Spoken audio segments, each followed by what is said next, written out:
Welcome to the Peace Talk, this time with Professor Andrej Grubačić.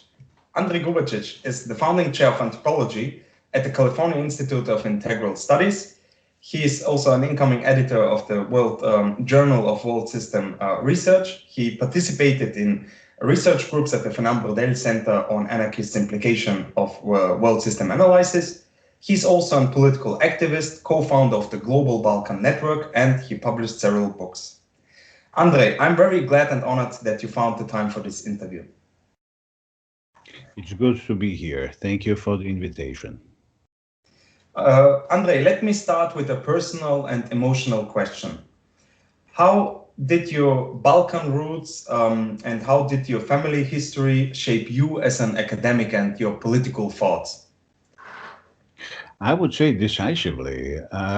You have to understand there is something very, and you are quite right to call it emotional. It goes way back. And it goes, I would say, at least to the generation of my grandparents. They all were Yugoslavs, as am I. They all fought for a country and they built a country in different capacities, participated in building the country that does not exist anymore. So what happened to myself and what happened to my parents is that we have found ourselves exiles in the 90s. When the 90s occurred, the terrible wars that we had to endure, one of the things is that a number of people, including myself and my family, meaning my parents, my brother, people who had an identity that was Yugoslav, we all of a sudden found ourselves without a country. I often joke that we stayed on the same address in Yugoslavia, but we changed at least 3 or 4 countries. And that leaves you with a lot of history and a lot of emotional baggage and lots of emotional, a lot of that you have to disentangle. But I would say that one of the most important things that I have been left with after the terribly painful breakup of Yugoslavia of the 90s, quite a country that I quite liked, I have to say, despite its many shortcomings, is that I became a passionate enemy of any form of ethnic nationalism, any form of communitarian ethnic logic. And this is something that have influenced the way that I looked at different examples. Like, for example, the Zapatistas, who have been something, Mexican Zapatistas in Chiapas, in southern Mexico, that have been an example of a group, of a political activity, of a mobilization, of an insurgent identity that I have been investigating for a long time. And one of the reasons I came to discover all of this very late. Of course, you know how we do this. Max Weber famously went to understand why he wanted to write the Protestant ethics and came up with this idea, well, I was, raised a Protestant. I had to chase the demons somehow to make peace with them. Same with me. I was trying to overcome what was the most painful thing, which was to see how bratstvo and jedinstvo, bratstvo means fraternity and solidarity, and it was the catchphrase that brought Yugoslav peoples together, was destroyed. And how can we actually find ways and different experiments and experiences and collective examples of people overcoming those differences based on ethnicity and ethnic identity? And that brought me to 2 very unusual places. First, as I already mentioned, the Zapatistas. Second, slightly lesser known, but also very important, and that is the Kurdish struggle in the place called Rojava, North Syria. And I have been probably for the last 10 years of my life, both as a scholar and as an activist, been involved with Kurdish liberation movement or Kurdish freedom movement, both of which, so the Zapatistas and the Kurds, looking for ways of reorganizing their relationship to their own identity, based in the case of the Zapatistas on the notion of the territory, in the case of the Kurds on the notion of what they call democratic nation. Both of those, again, in turn, brought me back to what was a lifelong passion of my grandparents, anti-fascists, and they were Leninists or communists of a Leninist ilk. And that was this idea of Balkan Federation. And one thing that it is important to stress is that Yugoslavia is a sort of or was a truncated version of Balkan Federation. Balkan Federation was this noble, fantastic dream of many people who dreamt it, I would say, since the 19th century, since Hristo Boetev of Bulgaria, Svetozar Marković of Serbia, who first started writing about horizontal federalism or stateless federalism, federalism that would be built within the Balkan Peninsula, but on the basis of local communal organizations.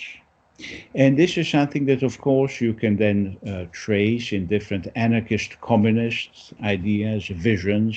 I hesitate to say blueprints, they never were blueprints, but utopian-informed accounts of Peter Kropotkin. And then if you push it forward, you can go all the way to Murray Bookchin and today Abdullah Öcalan in Kurdistan, or in Rojava, where people are actually implementing something that they call democratic confederalism, which in my scholarship I try to put in dialogue with Balkan federalism. Both are stateless, both are bereft of, and even that word stateless is somewhat offensive. It designs it's a lack. It's not a lack. It's, as Öcalan would say, it's actually an advantage, because not having a state, not having to experience it, we do have, in the Kurdish case, different kinds of improvisational structures that came out from below that make state, in a certain sense, obsolete.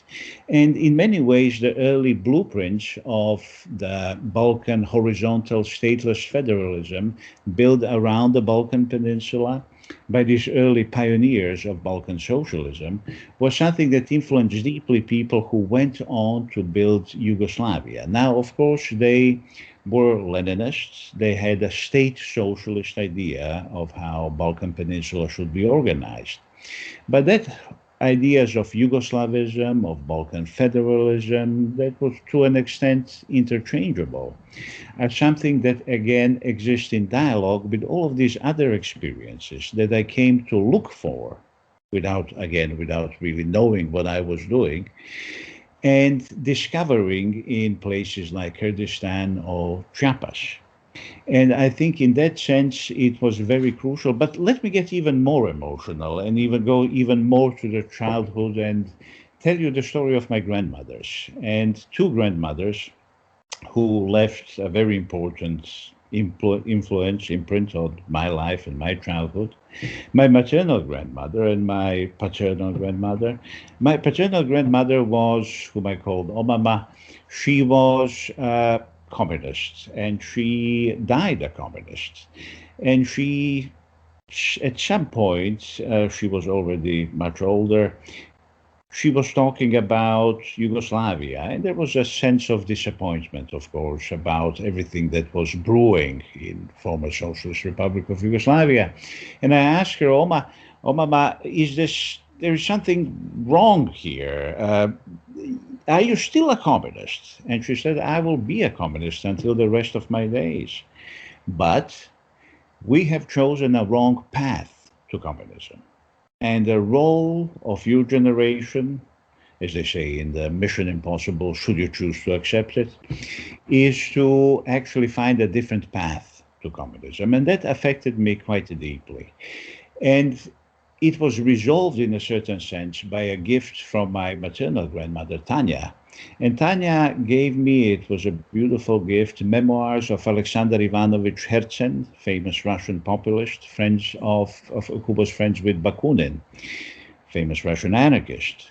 And reading those memoirs called My Past and Thoughts, I discovered Bakunin, and I discovered this fantastic story that I love to tell about him being chained to the wall in a Russian prison, somehow escaping and swimming across the frozen Volga and getting on one ship and then another, and then from the United States, Caribbean, finally coming to London when Herzen was waiting for him.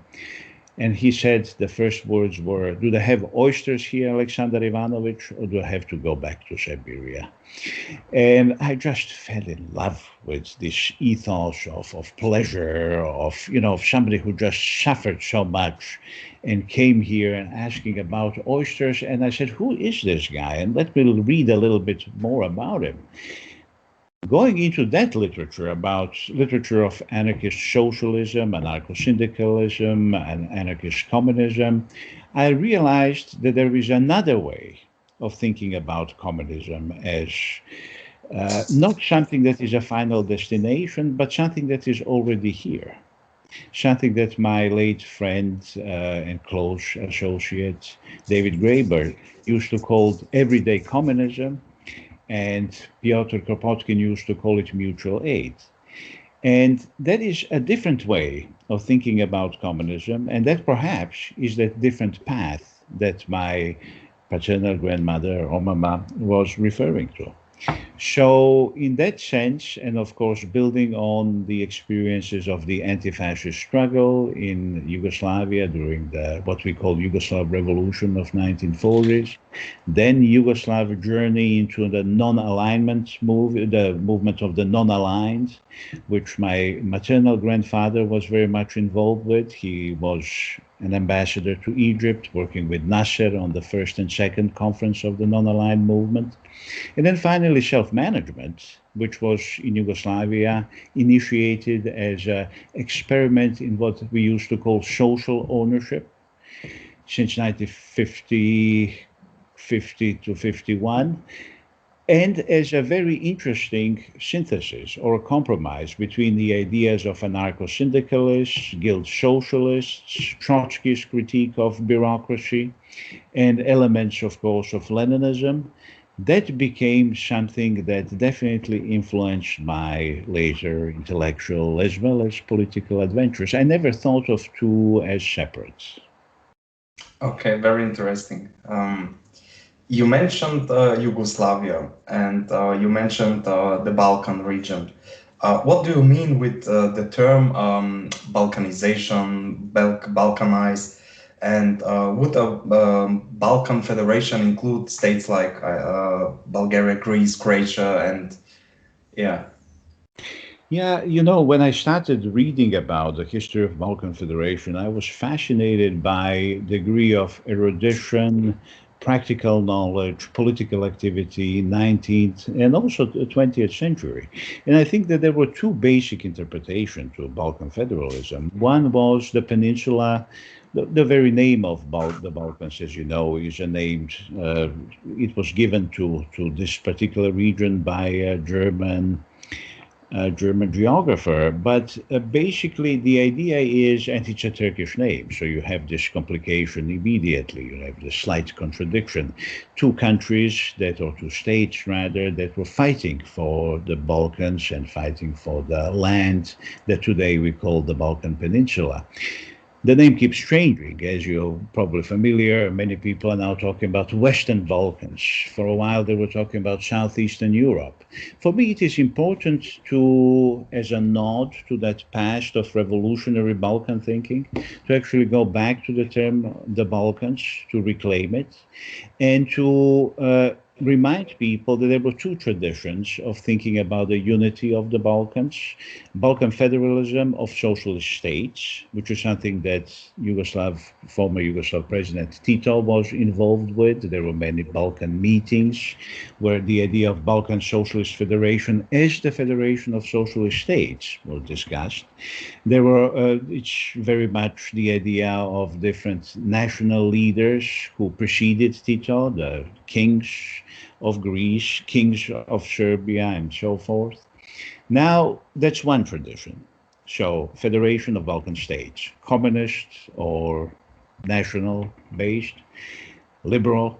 But the more important one, to me at least, was this horizontalist, stateless federation of Balkan peoples, improvising, creating different institutions, or perhaps reactivating different already existing institutions that were already part of the Balkan past and still to an extent Balkan present and perhaps reactivated Balkan future. And these are the horizontal institutions and associations created from below.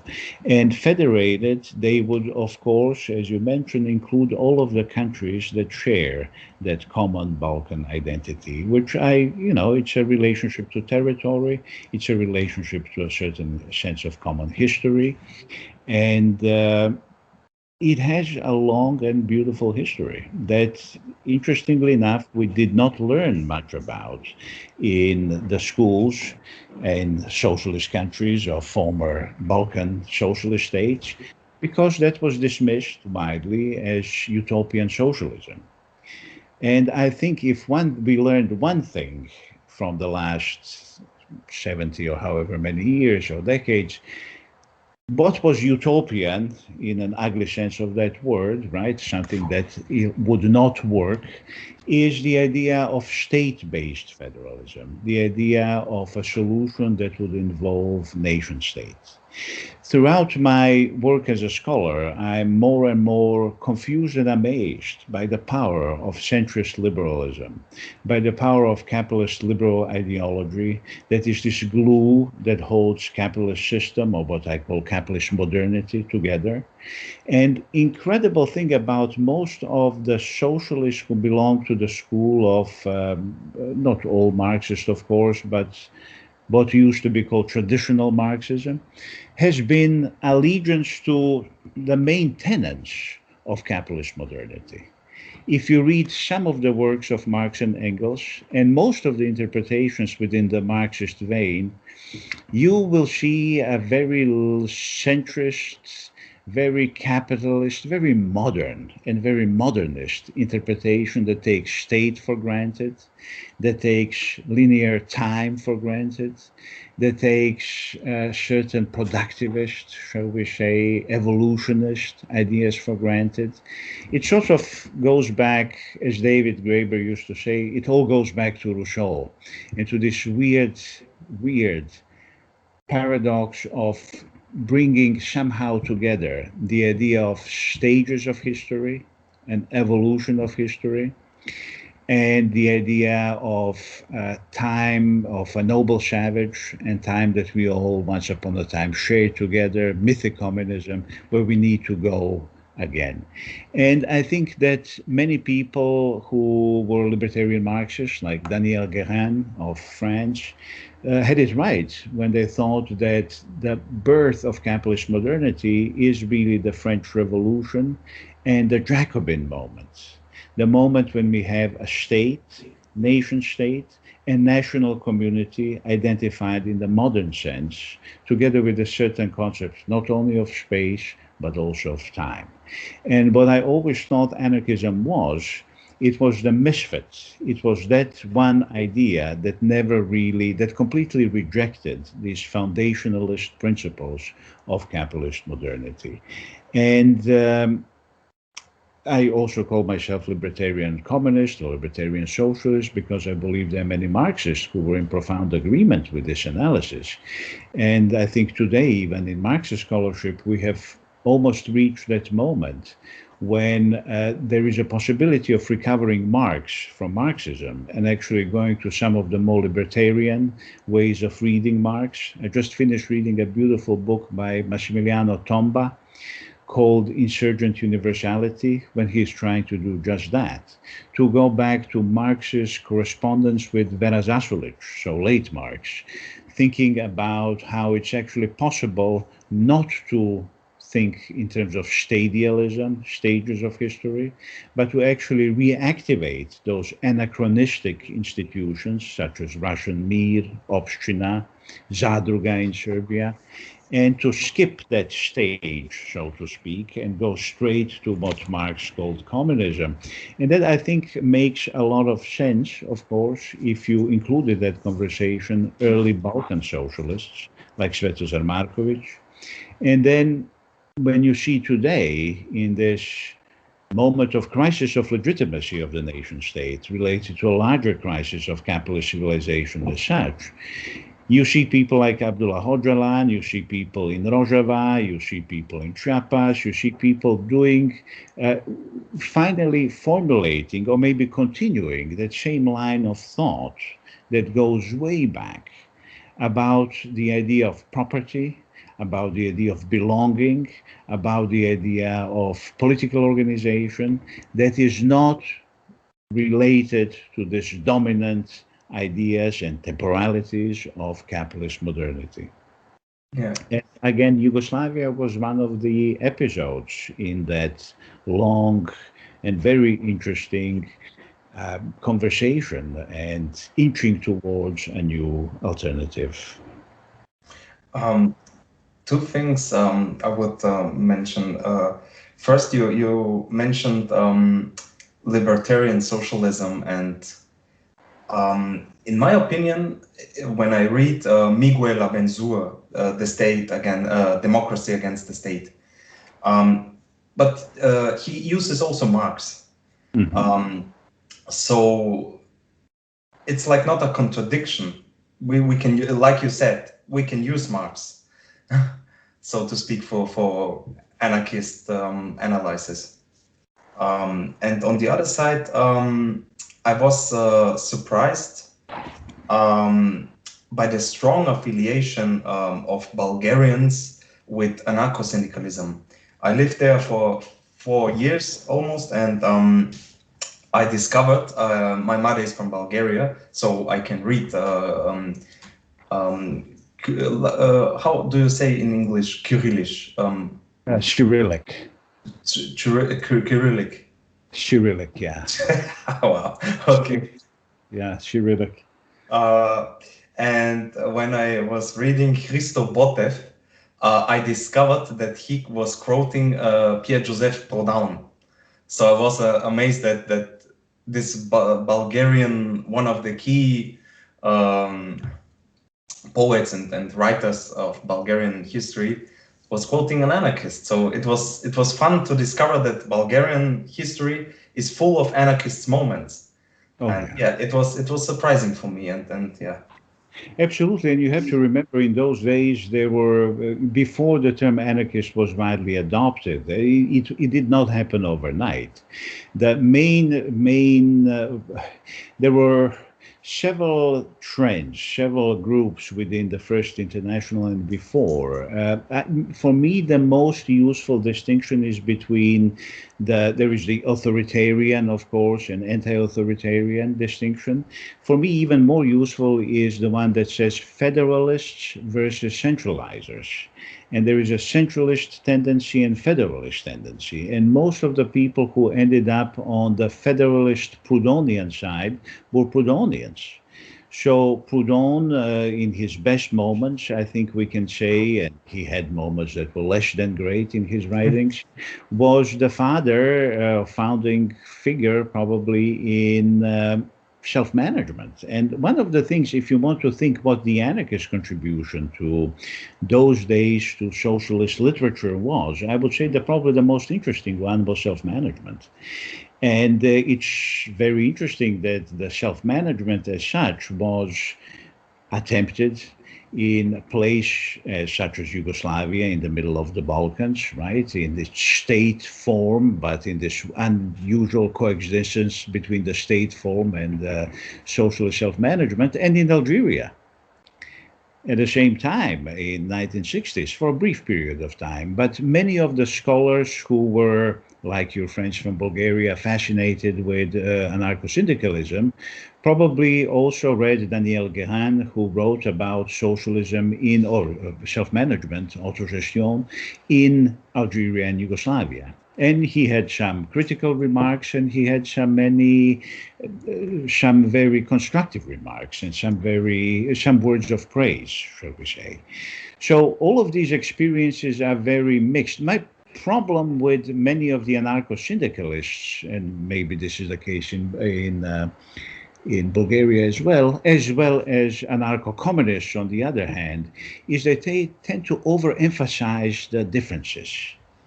You know, of anarcho-communists are always very critical of anarcho-syndicalists and the other way around. I think this is overemphasizing differences is probably not very helpful.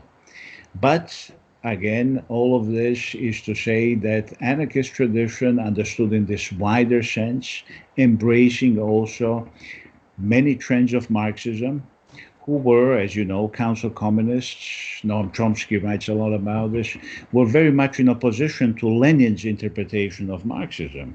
So to the extent that they called it the right-wing form of Marxism. And I tend to agree. I think that ever since the Second International, ever since that particular social democratic and then later Leninist deviation, we have two Marx. And Marx himself was not very helpful, because Marx was, as a politician, as a person who was, as a revolutionary, he was trying to create a compromise between the Jacobins, as I call them, between the centralizers and between the federalists.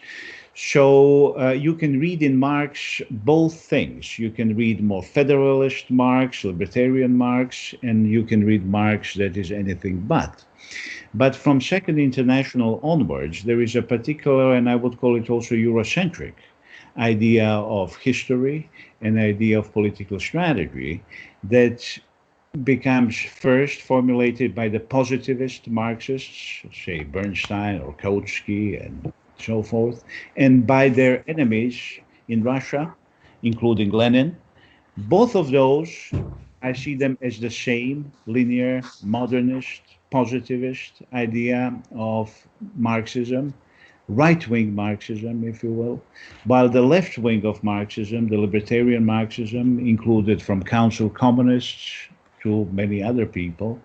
And it's important to remind, I think, people who are not spending their time reading history of socialist ideas, that in 19th century, all the way until the Russian Revolution, really, Marxism was, especially this kind of social democratic Marxism, was a minority. It wasn't considered to be revolutionary.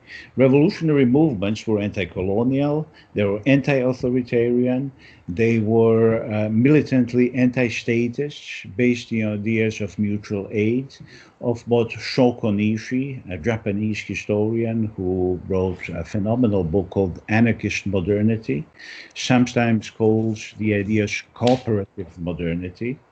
And you had this incredible syncretism of the ideas of anarchist anti-authoritarians, anti-colonial nationalists, members of different national liberation movements, and libertarian Marxists. It was a very different, this cooperative modernity or anarchist modernity was something that has been erased from history. But now there is a new group of historians who are very carefully going back to the past. And Ilham Kuri-Magdisi comes to mind, who writes about the Eastern Mediterranean. Then Benedict Anderson, late great scholar, who wrote a famous book about anarchism and anti-colonial imagination called Under Three Flags. Shoko Nishi's Anarchist Modernity is a fantastic book. There has recently been an edited volume called No Gods, No Masters, No Peripheries. So, you know, there are many people trying to resurrect that almost forgotten modernity that articulated a different kind, a different configuration of anti-state mutual aid socialist movements. Yeah, that's very important and very interesting. And that leads me to my next question. How does an anarchist version of world system analysis look like, and what can we and how we can use Fernand Braudel in this sense also in the lens of anarchist theory? It again is a very sort of personal, emotional question, because it goes back to my own history, which was. As educated as a historian, I started to think of, and I thought of Fernand Braudel for a long time as the enemy. He was not talking about class struggle. He wasn't talking about any of those things that I was interested in. I wrote about, at that time, different radical Protestant movements from Austria and today's Austria, Czech Republic, and Germany. And it was a history from below. And my great inspiration was the Marxist history from below, of history from bottom up, that included late Edward Thompson, that included Christopher Hill, today Peter Limbaugh and Marcus Rediker, and many other people. And you probably know that this is a literature that is very oppositional to anything that had to do with structuralism, right? So I understood Braudel to be a classic sort of structuralist, and then by this weird set of circumstances, I found myself in Fernand Braudel Center, studying with Emmanuel Wallerstein on modern world systems. And I was, oh my God, what do I do now? Well, two people jumped into to help me. And one was, well, three actually. One was my friend David Graeber, who reminded me of Kropotkin, of course, but also of Marcel Mauss, the ideas of mutual aid, but also the ideas of the gift. And that was a very important thing for me, that moment, discovery of Marcel Mauss as somebody who can be in dialogue with Kropotkin. And that gave me a certain way of thinking, a focal point. And then the other was my friend Stoughton Lind, with whom I wrote the book Wobblies and Zapatistas, who together with E.P. Thompson was one of the founders of History from Bottom Up. And what Stoughton told me was very important. He said, listen, we kept looking for new subjects. We kept looking for chimney sweepers. We kept looking for shoemakers. We kept looking for all sorts of oppressed minorities and telling the stories from their perspective. But what happened was that the grand narrative was never changed. We succeeded in adding new categories. So Alfred Young wrote a famous book of the history of the revolution from the perspective of a shoemaker, or what was the history of American conquest from the perspective of Native Americans. All of this is valuable, but it's not changing the way that we think about history. And the last one was my friend Dale Tomich, who was based in Binghamton, State University of New York, Binghamton, but also, more importantly, Fernand Braudel Center. And he was a sort of a Hegelian Marxist. And he brought back to me the literature from my youth, which was the literature that involved Karel Kosik, or included Karel Kosik, Karl Korsch, many of these libertarian Hegelian Marxists, right, who were writing about pseudo-concrete totalities and things like that. But they reminded me of something very important, and that is how Marx constructed his method. And probably the more influential than any was Roman Rozdolski, who taught us how to read Grundrisse, and how then from Grundrisse how to read Das Kapital. And he said, you know, Marx was abstracting from a very complex reality in order to isolate what for him was essential, which was the commodity form. And what the role of historians then is to sort of put it all back in. Everything that was abstracted needs to go back in. And that, to me, was extremely important. And I said, well, if I think about world systems then, not as a theory, and not as some definite statement about the way that world works, but as something much more flexible, as a method, as a way, as a perspective, then world systems actually allows me to do things that no other perspective, no other theoretical intervention allows me to do, which is to think again about all of these non-state-based experiences, which I came to call exilic spaces and exilic territories, in a way that is very interesting. And if I have to do that, then I do need to read Braudel. And because Braudel brings us to a notion of time and brings us back to a different way of thinking about temporality, which then helps me think about all of these structures in a different way. And I understood that Braudel's structures were not Althusser's structures. It was a very different kind of structuralism. It's a way of thinking about structural as something that is historical, that exists not in time and space, but through time and space. So Braudel speaks about the short term, he speaks about the long term, he speaks about the longest term, famous longue durée, right? He speaks about plurality of social times that coexist at different levels, and they coexist at the same time. So you have an idea of capitalism, of capitalist world system, or capitalist modernity as a system that is really coexistence of the system and its parts, evolving parts and evolving whole. And exilic spaces then, or these non-state, stateless democracies, non-state spaces that became slowly focus of my research due to the help of David Graeber more than anybody else, then became parts without which I could not understand the system that we call capitalism. But also, we could not understand capitalism without understanding those parts that are exilic, they are not state-defined. And that allowed me then to go back to Braudel in a very different way and to understand that what he was talking about is more superior, I would say, than what my former teachers were telling me to do, which is to study history from below. I came to employ the term premature agency.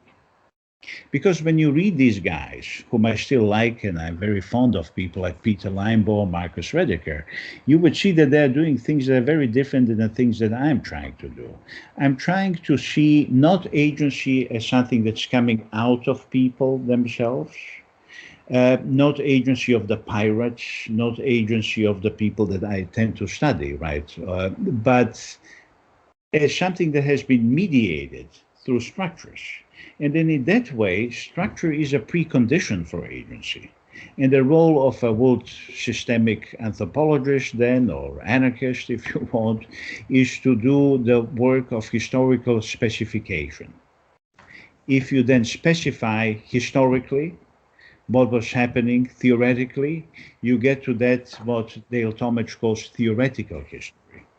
A theoretical history then becomes a way of approaching both systems from a very different perspective. As an homage to David Graeber, I insist on using the term anarchist anthropology, and I'm quite fond of it. David used to say that he is not an anarchist anthropologist because that's something that you do. It's practice, not an identity.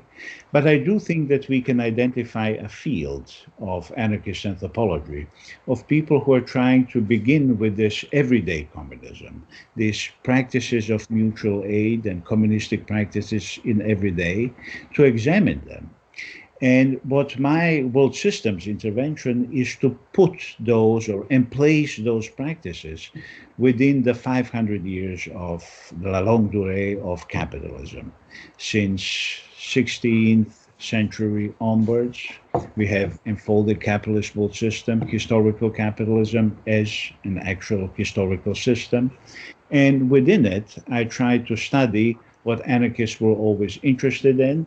And these are the forms of mutual aid, forms of everyday communist practice, or communistic, if you want, practice.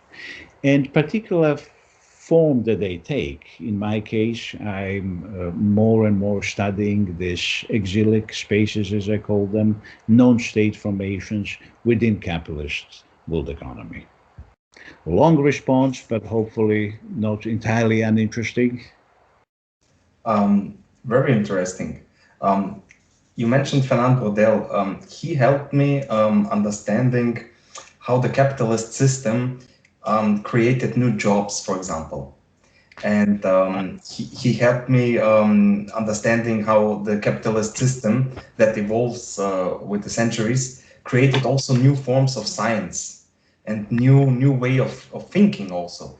This was, you mentioned time before. A book that opened my eyes about time was written by John Holloway, and I think Ed Thompson, I believe it was Ed Thompson, yeah.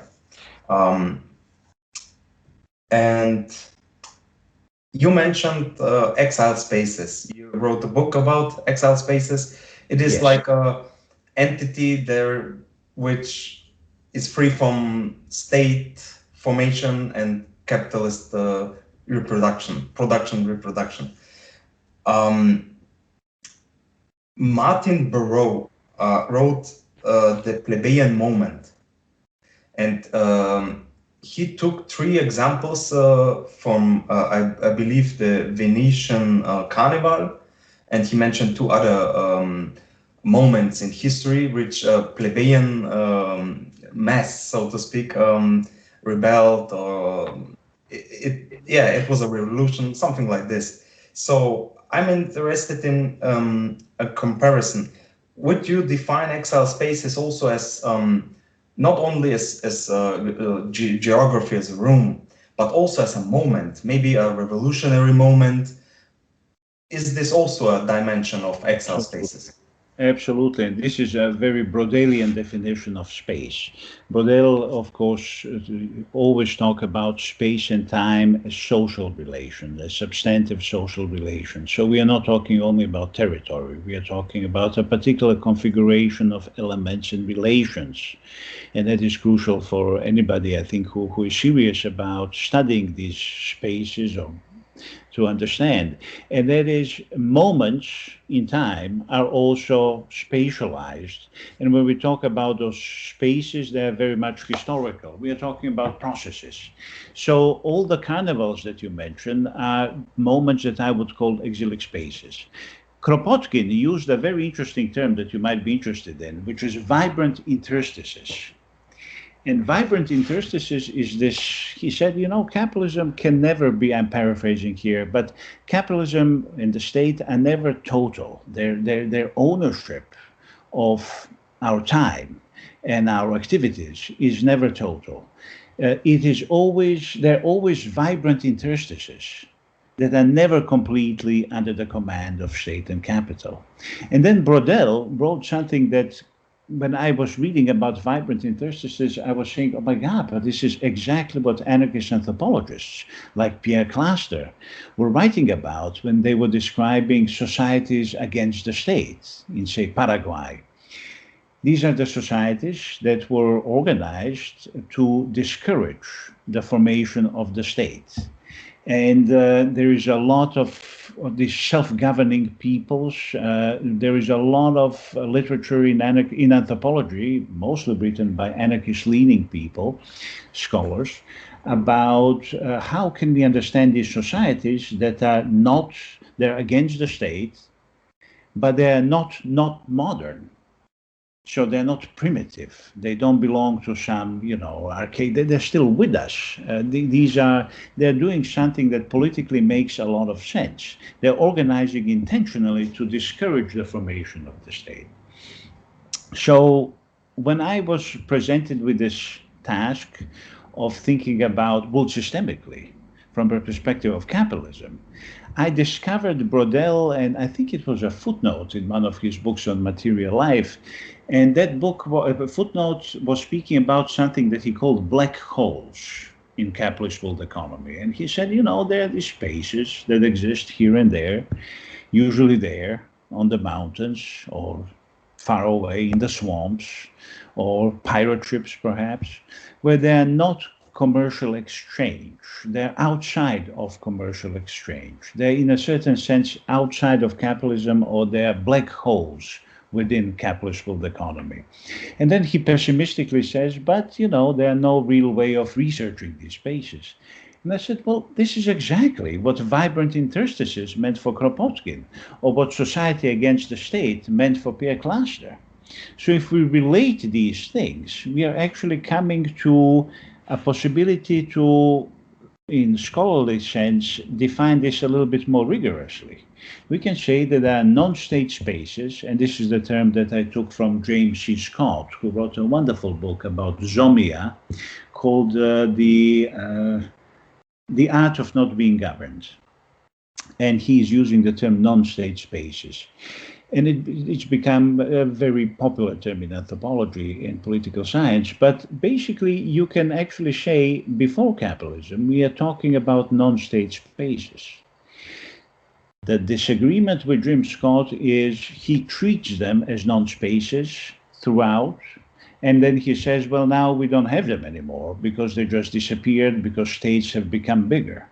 However, from world systemic perspective, you can't do that because with capitalism, there is a huge change. These spaces become incorporated into the totality of relations that we refer to as capitalist world economy. Now, this is where the notion of exilic spaces comes in. Exilic space is the black hole of Fernand Braudel. I think that Braudel was mistaken. You can study them. You don't study them as black holes, you study them exilic spaces, places where new kinds of different kinds, anachronistic kind of politics in conflict with the dominant temporality of liberal capitalist modernity is unfolding. And if you see those spaces and if you start to study them comparatively, I think you will see something, and now we are going back to my childhood and where I come from, something that I call the process of Balkanization within capitalism. And process of Balkanization is this systemic process of breaking away from the institutions of capitalism and institutions of the state and forming these autonomous, self-governing spaces, again, spaces in the sense that you are using them, vibrant interstices, moments, that are self-governed and that exist somewhat outside of the totality of capitalist relations. I often use the term beyond or overflow, also as a nod to Holloway, whom you mentioned, who speaks about movement in, against, and beyond capitalism. I think they're more in, beyond, and beyond. So I do emphasize the fact that they overflow, the fact that in a certain sense, capitalism becomes and is reactive to these spaces. So I think if we put Piotr Kropotkin in dialogue with Fernand Braudel and in dialogue with, say, Emanuel Wallerstein, we have a very interesting situation in the way that we think about capitalism. We then begin thinking about historical capitalism and capitalist world economy from the perspective of mutual aid. An exilic space could be seen as a concentrated experience, concentrated space of mutual aid that is at some distance from the processes of capital valorization and state regulation.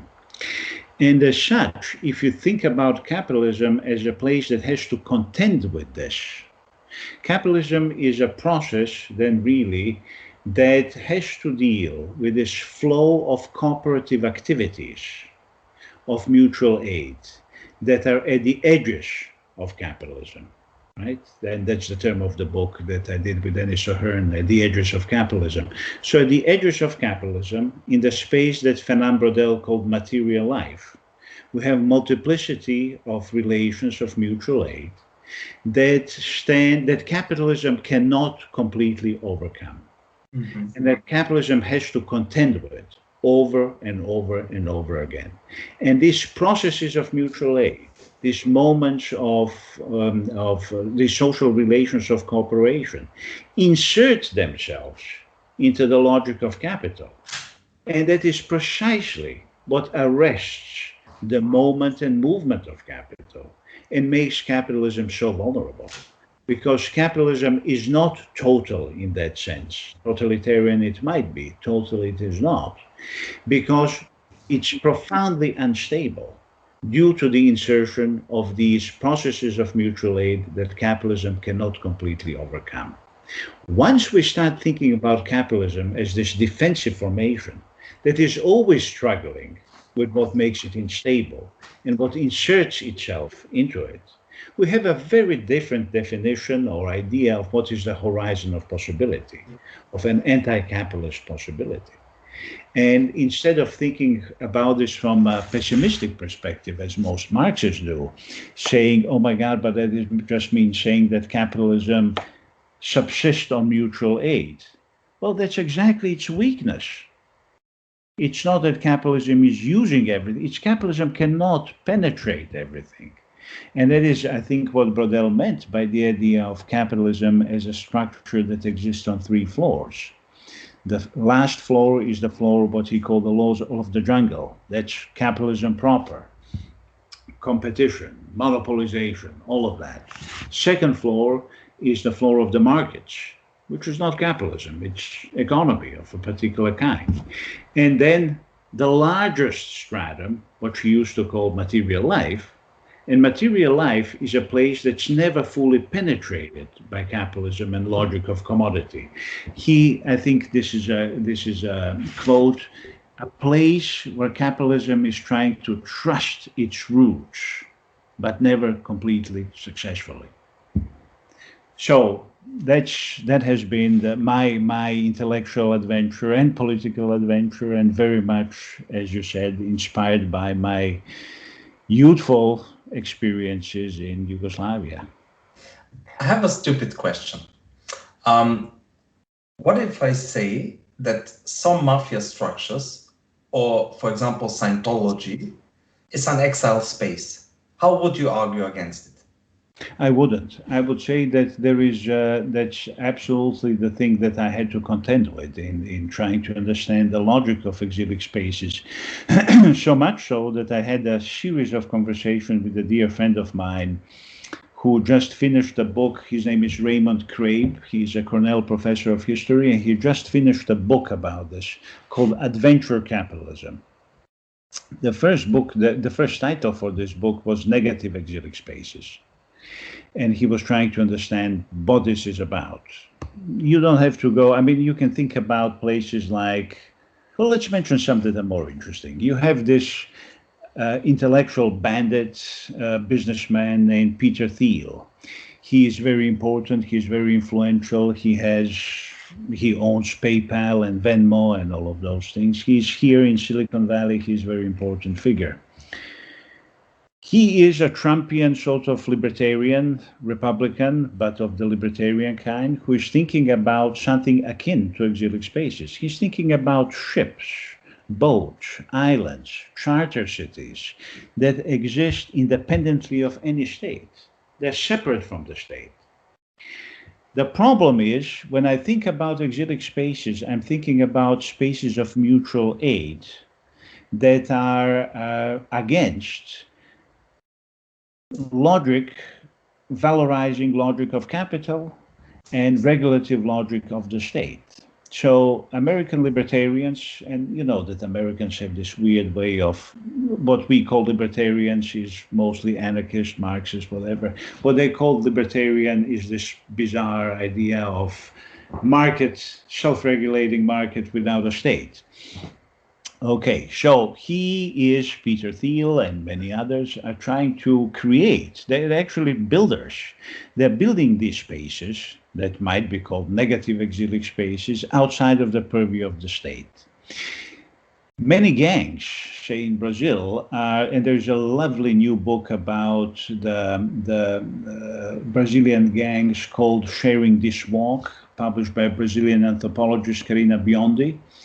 It is about decentralized logic and empowerment within Brazilian gangs that exists as something that could be called an exilic formation. It's more cluster, it's more Deleuze than any kind of totalitarian, hierarchical, Machiavellian structure. However, to what extent are these exilic spaces? What are they escaping from?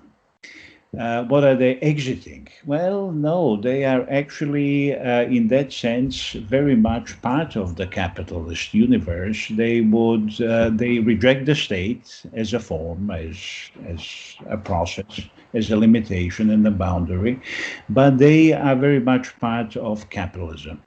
And not only they're part of capitalism, they're very much in favor of it. And this is something where I think we can say that if we define exilic space as a mutual aid, concentration of energies of mutual aid that is outside, to an extent, of relations of capital and the state, we are talking about two different things. But I don't think it's a stupid question, because I think this is exactly the right question that we should be asking.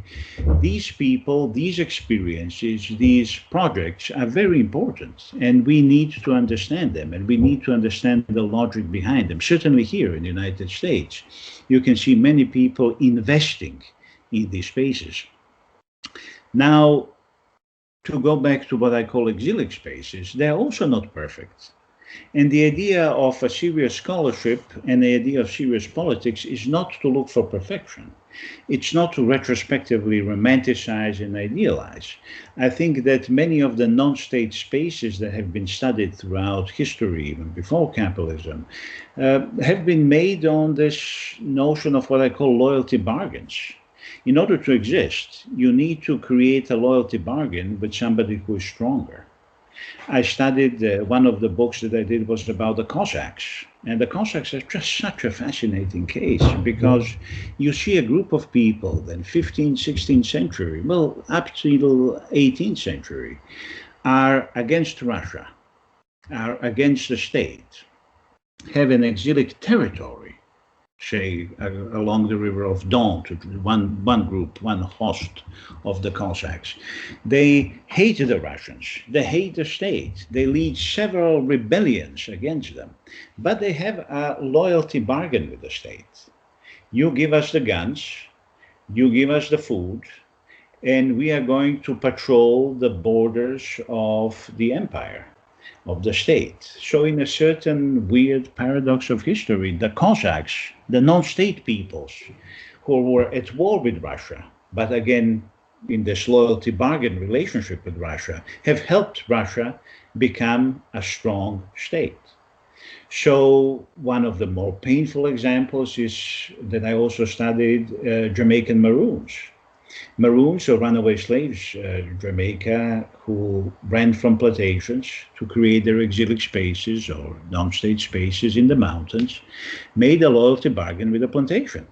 You leave us alone, and we are going to deliver you every new slave since the agreement who escaped to our territory. Pirates, the villains of the Atlantic, had to survive by making all sorts of arrangements and loyalty bargains with the English state, for example. So again, and even today, you look at Rojava and Chiapas. You have two very different situations. Chiapas, Mexican Zapatistas occupy a territory that is not of particular interest to Mexican state or international capital, because they were traditionally forgotten. They even called themselves the forgotten ones. That allowed them to improvise and create stateless structure, very much in dialogue with their own indigenous tradition, with the help of socialists who were coming in to organize. But basically what they did was, state was not interested in creating any kind of loyalty bargain with the Mexican Zapatistas. So they made an alternative loyalty bargain with the international civil society and local Mexican national civil society. And that was a very interesting relationship that was created. Rojava, on the other hand, the Kurdish, and not only Kurdish, but population of this part of Syria, which is another exilic fragment that is espousing a very interesting form of democratic confederalist non-statist politics, has been making one loyalty bargain after another with Russia, with Assad regime, with the United States. So there were also, and with international and national civil society, national not so much, but international definitely. And you depend on someone. You have to strategically relate to someone who is outside of that space. You cannot have socialism in one state. You cannot have exile in one space. So in order to do that, you need to create an alliance with somebody who is stronger than you. And this is one of the ways to survive. It's a dance with the devil. It's a dance with the devil, and it's also a dance with the angels, because you are trying to involve people with your politics, people who are going to come. And the number of international fighters, activists, people who should be celebrated as heroes, who went in Rojava to fight against ISIS, is incredible. The name of people from all over Europe and all over the United States, or perhaps all over the world, who came to Chiapas to help Zapatistas build water springs was incredible. So you have all of these things that, and all of these relationships that are complex, contradictory, sometimes strategic. But that's, the way to think about these spaces, not as these islands of perfection and utopia, but as an ideas of how to define new kinds of politics internationally. Could we compare Rojava and the Zapatista movement with the Basque region in the 1930s? Fascinating comparison. Yes, absolutely. But even how to think about the situation, this thing that we are calling ethnic separatism now, right? One thing that comes to that's also very close to my heart is the notion of Kosovo. Right now, I mean, you know what the kind of mesh nation states brought to my part of the world. And the problem with that, as somebody who lives in Bulgaria, you are probably painfully familiar with with all of this logic unfolding. There is another way of doing it, and that's the way of democratic autonomy. And this is precisely what both the Zapatistas and I would say even more the Kurds are doing and saying. You can create a situation that is democratic, that's autonomous, that's based on these confederalist agreements, that is not related to the state in a sense that it's submitted to the state. You have a situation of democratic autonomy that does not ask for a state. It's asking for something else. It's asking for recognition of political entity that is not a state. And that is what they mean by democratic autonomy. And that political system is democratic federalism, as they call it in Rojava.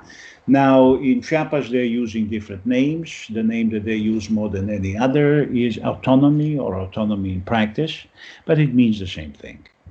And this is the politics. Democratic autonomy, democratic confederalism is the politics of exilic spaces. Right now, the way that they exist, I think that the only way from places like Basque, the only region, or even Catalonian region, certainly for places like Kosovo, that would make sense outside of the logic of the state is the logic of democratic autonomy. Yeah. So I don't have any further question. If you believe that we left something outside, you can mention it. I would only say at the end, we are in a very difficult period. And when I say difficult period, I mean we are in a period, and there is nothing original about what I'm about to say. Many smart people were saying this for a long time. We are in a situation where, pandemic aside, the system that we call capitalism, historical system, that really is predicated on this endless accumulation of profit, is meeting certain frontiers or the end of possibility of creating further frontiers, meeting certain squeezes that are structural, that are pushing that system into the system of system of crisis. And that systemic crisis, really, that we find ourselves now offers some very pleasant choices. I think it's entirely possible that we can slip into this managerial neo-feudalism of a different kind, of something even worse, or even much worse than what we had up until today. Or we can look at other alternatives and other possibilities. We can try to go back to what social democrats believed is a welfare state, and to what I believe are archaic solutions, or to this Leninist idea of state socialism based on sovereignty of a nation state and a dominant ethnic group within it, mostly extractivist nowadays, but again, trapped within this logic of capitalism still. Or we can actually look beyond and to the other side, to this much neglected history of non-state, stateless, federal solutions that are now being reconfigured in Chiapas and Rojava, and look them as possible, if not models, then definitely germs of possibility of thinking about new kinds of politics. Yeah. And I honestly don't think that we have enough time to try to resurrect dead monuments, which are the state-based political solutions. I think that we really need to look into these new forms of politics emerging out of exilic spaces. And that's the reason why I am critical about welfare states, because they use solidarity in a bureaucratic way, in a technocratic way, but not in this human sense of love, mutual aid, and so on and so forth. So this capitalist compromise that is going on is breaking apart. But now I remember one thing that I wanted to ask you. You mentioned David Graeber is your friend. So maybe what is your experience with this great person, a key figure of the Occupy movement, and he wrote several books about the bureaucracy, about 5,000 years. There he talks about money, the relationship, about to owe somebody money in many perspectives. He was a great thinker. And what is your experience with such an academic and such a person in private? David Graeber was my closest friend for the last 20-some years. We met the late 90s and we became inseparable ever since. And the last thing that he wrote that was published was our joint introduction to a book, Mutual Aid by Kropotkin. We met in 1990s talking about mutual aid and Kropotkin and Marcel Mauss. And I'm very happy, in a sense, that this was the last thing that he published. A new book with David Wengrow, which is one of the most courageous books that I've ever read in social science. I have a draft.